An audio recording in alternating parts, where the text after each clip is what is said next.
Hello everyone, പുതിയൊരു വീഡിയോയിലോട്ട് എല്ലാവർക്കും സ്വാഗതം. നിങ്ങൾക്ക് ഇപ്പോൾ ഒരു പുതിയ ഹോബി തുടങ്ങണമെന്നോ അല്ലെങ്കിൽ ഹാൻഡ് മെയ്ഡ് ഐറ്റംസ് ചെയ്യണമെന്നൊക്കെ ആഗ്രഹമുള്ളവർക്ക് എളുപ്പത്തിൽ ചെയ്യാൻ പറ്റുന്ന അല്ലെങ്കിൽ പഠിക്കാൻ പറ്റുന്ന ഒരു മേഖലയാണ് ഈ ക്രോഷറ്റ് എന്ന് പറയുന്നത്. അപ്പോൾ ഈ വീഡിയോയിൽ ഞാൻ നിങ്ങൾക്ക് എന്തൊക്കെ മെറ്റീരിയൽസാണ് വേണ്ടത്, എന്തോരം അതിനൊക്കെ പ്രൈസ് വരുന്നു എന്നുള്ളതാണ് പറയാൻ പോകുന്നത്.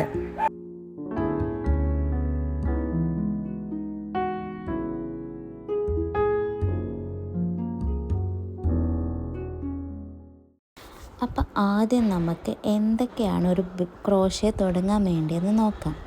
ബേസിക്കായിട്ട് ഇതുപോലൊരു ഹുക്ക് വേണം. പല സൈസിലുള്ള ഹുക്സ് നമുക്ക് അവൈലബിൾ ആണ്. പക്ഷേ നമുക്ക് സ്റ്റാർട്ട് ചെയ്യാൻ ഒരു മീഡിയം സൈസിലുള്ള, അതായത് ഒരു 4.5 mm അല്ലെങ്കിൽ 3.5 mm ഒക്കെ ഹുക്ക് മതി. പിന്നെ ഇതുപോലത്തെ ഒരു യാൺ വേണം, അതും മീഡിയം വെയ്റ്റുള്ള യാൺ മതി. പിന്നെ ഒരു സിസേഴ്സ്. ഈ 3 കാര്യങ്ങളുണ്ടെങ്കിൽ നമുക്ക് ഈസി ആയിട്ട് പ്രൊജക്റ്റ് സ്റ്റാർട്ട്. ഹുക്കിന് 5 റുപ്പീസാണ്, യാണിന് 10 റുപ്പീസാണ് വരുന്നത്. അത്രയേ ഉള്ളൂ. അപ്പോൾ ഇതുപോലത്തെ ബേസിക് ആയിട്ടുള്ള 2 അല്ലെങ്കിൽ 3 സപ്ലൈ യൂസ് ചെയ്ത് നമുക്ക് ഈസി ആയിട്ട് ക്രോഷേ പഠിച്ചെടുക്കാവുന്നതാണ്.